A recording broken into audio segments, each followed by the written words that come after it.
Hello नमस्कार साथियों, exam 22 के चैनल पे हृदय की अनंत गहराइयों से आप सभी का स्वागत है, अभिनंदन है। आशा है आप सभी लोग बहुत अच्छे होंगे। साथियों, आज हम पढ़ेंगे क्या? वर्ल्ड ज्योग्राफी यानी वर्ल्ड ज्योग्राफी, विश्व का भूगोल। विश्व के भूगोल से आज कुछ इम्पोर्टेंट क्वेश्चन रहेंगे। बहुत ही इम्पोर्टेंट क्वेश्चन है जो प्रीवियस एग्जामों में पूछे गए, वही क्वेश्चन लेकर के आए हैं विश्व के भूगोल से। क्या है? ये जीके जीएस के क्वेश्चन हैं, बहुत ही अच्छे क्वेश्चन हैं। चलो देखते हैं आज का हमारा पहला क्वेश्चन क्या रहेगा। बहुत अच्छा क्वेश्चन है, देखते हैं आज का पहला क्वेश्चन क्या है। भू आकृति विज्ञान यानी जियोमॉर्फोलॉजी का जन्मदाता किसे कहा जाता है? क्या पूछा? भू आकृति विज्ञान का जन्मदाता यानी फादर पूछा गया है, किसे कहा जाता है? तो पेसल को कहा जाता है। किसे कहा जाता है? ज्योग्राफी का जन्मदाता या फादर पेसल को कहा जाता है।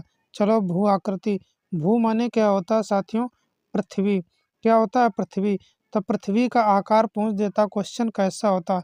तो पृथ्वी का आकार जो होता है वो जियोड आकार का होता है। कैसा होता है साथियों?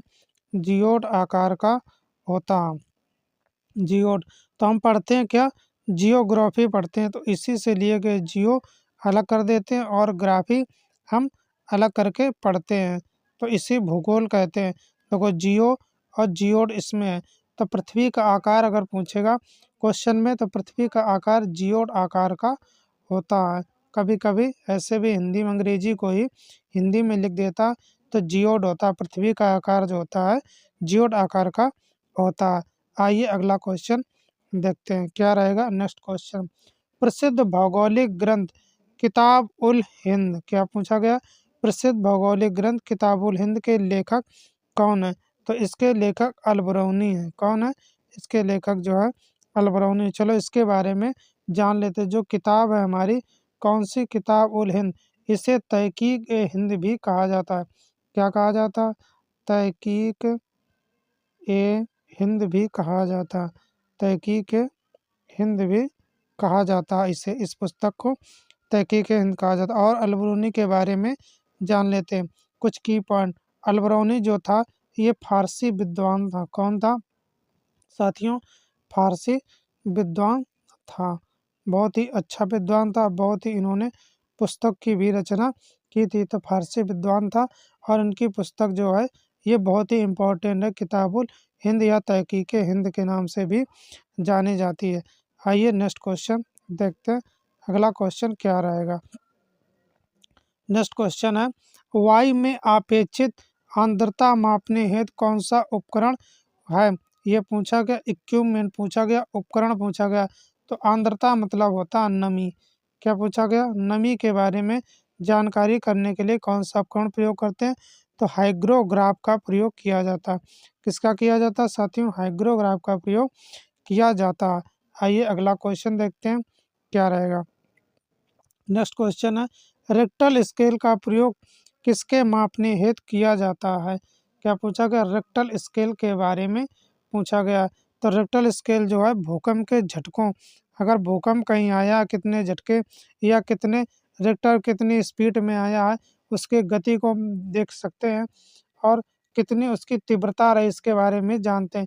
तो रेक्टर स्केल का प्रयोग किया जाता है भूकंप के झटकों को पता लगाने के लिए। रिक्टर स्केल के बारे में, कि स्केल क्या होता है? एक तरीके से पटरी होती है, इसमें नंबरिंग होती है। कहाँ से? 1 से 10 तक नंबरिंग की जाती है। 1 नंबर, 2, 3, 4, 5 ऐसे नंबरिंग होती है। इस पे नंबरिंग दी होती है। और प्रत्येक इकाई पर अगर 1 नंबर से 2 नंबर पर झटके लगे हैं, तो इसका प्रत्येक इकाई पर 10 गुना बढ़ जाता है। कितना गुना बढ़ जाता है? तो 10 गुना बढ़ जाता है भूकंप। अगर 1 नंबर से 2 नंबर स्केल पे जा रहा है, झटके महसूस हो रहे हैं, तो कितने गुना बढ़ रहा है? 10 गुना बढ़ रहा है। अगर तो 1 से 3, 1 से 2 पे गया 10 गुना, फिर 1 से 3 पे गया, यानी 2 बार चला है तो 20 गुना हो जाएगा, मगर प्रत्येक इकाई पर 10 गुना बढ़ता जाता है। आइए अगला क्वेश्चन देखते हैं क्या रहेगा। थोड़ा बड़ा क्वेश्चन है, चलो देख लेते हैं। नेक्स्ट क्वेश्चन है, भूकंप के एक ही समय पर आने वाले स्थानों को मिलाने वाली रेखा क्या कहलाती है? जब भूकंप आते हैं, एक ही समय पर स्थान पर आते हैं, तो उस रेखा को मिलाने वाली रेखा को क्या कहा जाता? तो मिलाने वाली रेखा को होमोसिस्मल कहा जाता है। क्या कहा जाता? होमोसिस्मल कहा जाता है। आइए नेक्स्ट क्वेश्चन देखते हैं। अगला क्वेश्चन है, समान चुंबकीय झुकाव वाले स्थानों को मिलाने वाली रेखा क्या कहलाती है?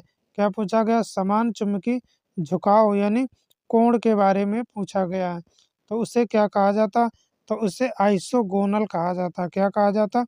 आइसोगोनल। इसे तुल्य कोण कहते हैं। क्या कहा जाता? आइसोगोनल को तुल्य कोण कहा जाता है। क्या पूछा जाता? तुल्य कोण, आइसोगोनल को तुल्य कोण जाना जाता, तुल्य कोण कहा जाता है। आइए अगला क्वेश्चन देखते हैं क्या रहेगा।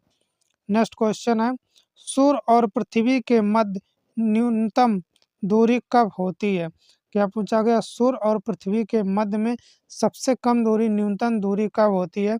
तो ये 3 जनवरी को होती है। सबसे कम दूरी कब होती है साथियों? 3 जनवरी को होती है। और इस न्यूनतम दूरी को क्या कहा जाता है? इस घटना को उपसौर कहा जाता है। क्या कहा जाता? जो न्यूनतम दूरी होती है, इस घटना को उपसौर कहा जाता। और इसकी डेट याद रखना, पूछ देता है। तो 3 जनवरी को न्यूनतम होती है। और जान लेते हैं न्यूनतम के बारे में और अधिकतम के बारे में जान लेते हैं। अभी हमने क्या पढ़ा? न्यूनतम के बारे में पढ़ा। तो अधिकतम के बारे में देख लेते हैं। तो अधिकतम को क्या कहा जाता? अपसौर कहा जाता है। क्या कहा जाता है साथियों? अपसौर कहा जाता। ये घटना कब होती है? तो यह घटना 4 जुलाई को होती है। कब होती है? 4 जुलाई को होती है। इसमें सूर्य और पृथ्वी के बीच में जो दूरी है वो कितनी होती है? अधिकतम हो जाती है। इस घटना को अपसौर कहा जाता है। ये 4 जुलाई को होती है। और न्यूनतम दूरी को उपसौर कहा जाता। ये 3 जनवरी को होती है। आइए अगला क्वेश्चन देखते हैं। नेक्स्ट क्वेश्चन क्या रहेगा? चलो जूम कर देते हैं थोड़ा, देखते हैं। सौर मंडल का दूसरा सबसे बड़ा ग्रह कौन सा है? क्या पूछा गया? दूसरा सबसे बड़ा ग्रह के बारे में पूछा गया। तो सबसे दूसरा बड़ा ग्रह कौन सा है? तो शनि है। कौन सा साथियों? शनि। इसे अंग्रेजी में क्या कहा जाता? सैटर्न कहा जाता है। ये कौन सा ग्रह है? 4 आंतरिक ग्रह होते हैं, 4 बाह्य ग्रह होते हैं। तो शनि जो है बाह्य ग्रह के अंतर्गत आता है। अभी हमने पढ़ा क्या? जो दूसरा सबसे बड़ा ग्रह। अब पहले नंबर पे, फर्स्ट नंबर पे सौर मंडल का सबसे बड़ा ग्रह कौन सा है? तो वो बृहस्पति है। कौन सा है? बृहस्पति है पहले नंबर पर। और इसमें इसे अंग्रेजी में क्या कहा जाता? जुपिटर कहा जाता। क्या कहा जाता? जुपिटर कहा जाता। और इसके उपग्रह कितने हैं? तो साथियों इसके उपग्रह 89 है। कितने? 89 उपग्रह हैं। इसका एक उपग्रह जो है गैनीमीड। कौन सा साथियों? गैनीमीनेट, गैनीमेड। इसका एक उपग्रह है गैनीमेड। गैनीमेड जो एक उपग्रह है, ये सौर मंडल का सबसे बड़ा, कौन सा? सौर मंडल का सबसे बड़ा उपग्रह है। सौर मंडल का जो है वो सबसे बड़ा उपग्रह है। कैसा? सबसे बड़ा उपग्रह है। कौन सा? गैनीमेड। ये बृहस्पति का जो है एक उपग्रह है, मगर सौर मंडल का सबसे बड़ा उपग्रह है। आइए अगला क्वेश्चन देखते हैं। नेक्स्ट क्वेश्चन क्या रहेगा? नेक्स्ट क्वेश्चन है, सूर्य के सबसे दूर ग्रह कौन सा है? क्या पूछा गया? सूर्य से सबसे दूरी पर ग्रह कौन सा है, ये पूछना। तो कौन सा? वरुण जो है सूर्य से सबसे दूरी पर ग्रह है। लास्ट नंबर का ग्रह है। 8वें नंबर का ग्रह सबसे दूरी पर ग्रह है। इसे अंग्रेजी में नेपच्यून कहा जाता है। इसे अंग्रेजी में नेपच्यून कहा जाता। और इस ये गैसीय कैसा ग्रह है? गैसीय ग्रह है। इसमें गैस जो है, गैस की अवस्था जो है वो बहुत ज़्यादा पाई जाती है। तो इसे गैसीय ग्रह के नाम से भी जाना जाता है। आइए नेक्स्ट क्वेश्चन देखते हैं। अगला क्वेश्चन क्या रहेगा? सौर मंडल का जन्मदाता किसे कहा जाता है? यानी सौर मंडल का फादर किसे कहा जाता? तो सूर्य को कहा जाता। सौर मंडल का जन्मदाता किसे कहा जाता? सन यानी सूर्य को सौर मंडल का जन्मदाता कहते हैं। आइए अगला क्वेश्चन देखते हैं। आज का नेक्स्ट क्वेश्चन, ये बहुत अच्छा क्वेश्चन है। पृथ्वी की जुड़वां बहन क्या कहा जाता है? जुड़वां बहन, ट्विन सिस्टर के नाम से भी जाना जाता है। पृथ्वी की जुड़वां बहन कहे जाने वाले ग्रह का क्या नाम है? क्या कहा जाता? इसे ट्विन सिस्टर भी कहा जाता। ट्विन माने होता है जुड़वां और सिस्टर माने बहन, यानी ट्विन सिस्टर के नाम से भी जाना जाता। तो ये कौन सा ग्रह है? शुक्र ग्रह को ट्विन सिस्टर के नाम से जाना जाता। और जान लेते हैं शुक्र ग्रह के बारे में। इसे इवनिंग स्टार और मॉर्निंग स्टार भी कहा जाता। क्या कहा जाता? मॉर्निंग और इवनिंग स्टार भी कहा जाता, यानी सांझ का तारा और भोर का तारा भी इसे कहा। मॉर्निंग स्टार यानी मॉर्निंग स्टार और इवनिंग स्टार, भोर का तारा और सांझ का तारा भी कहा जाता। और देख लेते हैं इसके बारे में कुछ की पॉइंट, इंपॉर्टेंट की पॉइंट है, इससे क्वेश्चन बन जाते हैं। अगला देखते हैं इससे, ये जो है ग्रह, ये गर्म ग्रह, सबसे गर्म ग्रह कैसा ग्रह है? सबसे गर्म ग्रह है, सबसे गर्म ग्रह कैसा ग्रह है? सबसे गर्म ग्रह है।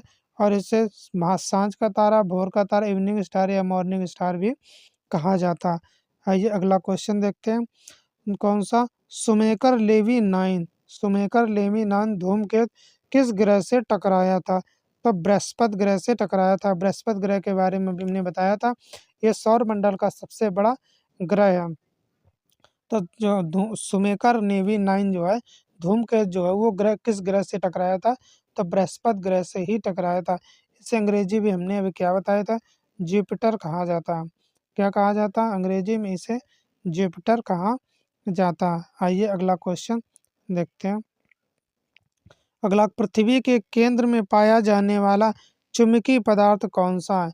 कहाँ पूछा गया? पृथ्वी के केंद्र में यानी सेंटर में पाया जाने वाला चुंबकीय पदार्थ तो कौन सा है? निकेल है। निकेल जो है वो पृथ्वी के केंद्र में पाया जाता है। कैसा पदार्थ है? चुंबकीय पदार्थ है। निकेल जो होता है ये चांदी जैसा सफेद धातु होती है। कैसी होती है? चांदी सफेद धातु होती है। कैसी है? चांदी सफेद धातु है। और इसका रासायनिक फार्मूला क्या होता? चलो देखते हैं। क्या इसका रासायनिक फार्मूला होता? तो NiCl2 क्या होता? NiCl2 इसका रासायनिक फार्मूला होता। आइए नेक्स्ट क्वेश्चन देखते हैं। आज के टॉप क्वेश्चन रहेंगे, लास्ट के दो, ये बहुत अच्छे क्वेश्चन है दोनों। चलो देखते हैं। रेडियो संचार में प्रेषण एंटेना द्वारा उत्सर्जित करके संकेत प्रतिबिंब कहाँ होते हैं? ये पूछा गया। रेडियो संचार में प्रेषण एंटेना द्वारा उत्सर्जित संकेत प्रतिबिंब कहाँ होते हैं? ये पूछा गया। चलो देख लेते हैं, थोड़ा जूम कर देते हैं। तो ये सब कहाँ होता है? तो ये होता है क्षोभ मंडल पर। कहाँ पर होता है? क्षोभ मंडल पर होता है। इसे अंग्रेजी में ट्रोपोस्फियर कहा जाता है। क्या कहा जाता? ट्रोपोस्फियर कहा जाता है। इसे ट्रोपोस्फियर भी कहा जाता है। तो इसमें मौसम संबंधी जितनी घटनाएं होती हैं, कौन सी होती हैं? मौसम संबंधी जितनी घटनाएं होती हैं, जैसे बारिश होना, ओला पड़ना, पाला पड़ना, ये सब घटनाएं जो कहाँ होती हैं? क्षोभ मंडल पर होती हैं। और मंडल को कितने भागों में डिवाइड किया गया? 5 भागों में। क्षोभ मंडल, समताप मंडल, इसके बाद मध्य मंडल, आयन मंडल और बहिर्मंडल, 5 मंडलों में डिवाइड किया गया। और इसमें क्षोभ मंडल में क्या होता है? ये सबसे निचला मंडल है और इसमें मौसम संबंधी जितनी भी घटनाएं सब इसी में होती हैं। आइए नेक्स्ट देखते हैं। नेक्स्ट क्वेश्चन क्या रहेगा? एक देशांतर की सबसे सर्वाधिक दूरी कहाँ पर होती है? देशांतर, 1 डिग्री देशांतर के बारे में पूछा गया, तो कर्क रेखा पर होती है। अगर हम ग्लोब में देखते हैं इस तरीके से, तो इसमें ये जो होती है इसे विषुवत रेखा कहा जाता या भूमध्य रेखा कहते हैं। इसके बाद ये हमारी कर्क रेखा होती है। कौन सी कर्क रेखा होती है? ये 23.5 डिग्री नॉर्थ में होती है। और एक नीचे होती है 23.5 डिग्री, कितनी? 23.5 डिग्री साउथ में होती है। इसे मकर रेखा कहा जाता है। क्या कहा जाता? मकर रेखा कहा जाता है। और देशांत ये हमारी कौन सी होती है? इन्हें अक्षांश रेखा कहते हैं। और जो हमारी एक पोल से दूसरे पोल में, यानी एक ध्रुव से दूसरे ध्रुव में ये जो रेखाएं मिलती हैं, इन्हें देशांतर रेखा कहा जाता है। और एक देशांतर में सर्वाधिक दूरी कहाँ होती है? तो कर्क रेखा पे सर्वाधिक दूरी देशांतर रेखा में 1 डिग्री देशांतर में पाई जाती है। तो देख लेते हैं 1 डिग्री देशांतर में सबसे ज़्यादा कहाँ पाई जाती है? तो कर्क रेखा पर पाई जाती है। अभी हमने क्या होता है, कर्क रेखा जो है 23.5 डिग्री नॉर्थ में होती है। तो साथियों, आज के हमारे ये वर्ल्ड ज्योग्राफी से रिलेटेड बहुत ही इम्पोर्टेंट क्वेश्चन थे, वही क्वेश्चन लेकर के आए थे जो प्रीवियस ईयर एग्जामों में कहीं ना कहीं पूछे गए हैं। तो साथियों, आई होप, आशा है आप सभी लोगों को हमारा सेशन पसंद आया होगा। तो साथियों, जो लोग चैनल पर नए जुड़े हैं, चैनल को सब्सक्राइब कर दें, शेयर कर दें, लाइक कर दिया करें, जिससे हमें बहुत ही मोटिवेशन मिलता है। और सब्सक्राइब कर लेंगे तो हमारा जो भी वीडियो आएगा, जो भी सूचना आएगी, तो आप लोगों को पहले प्राप्त होगी। अपना अमूल्य समय निकाल कर हमारे चैनल पर जुड़ने के लिए, हमारा वीडियो देखने के लिए बहुत बहुत धन्यवाद। Thanks for watching this video.